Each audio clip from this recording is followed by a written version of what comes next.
मालो पनीर केमती लगिला बढ़िया लगला। घर को आछंती मो जेजेमा आज मो बनौछि मो जेजेमा को पई टेस्टी पनीर आपण भी एंजॉय करंतु आ मो भी एंजॉय करबी।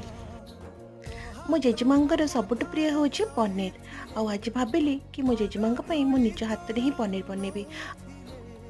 जानिछंती ए 80 दशकर कड़ेईटी होछि मो सासुंकर सासुंकर सासुंकर सासुंकर सासुंकर जेजेमा कहते कुआड़े मो बहुत भल रोषे करे और से भाविली आज मो हाथ में मो जेजेमा पनीर बनैबी।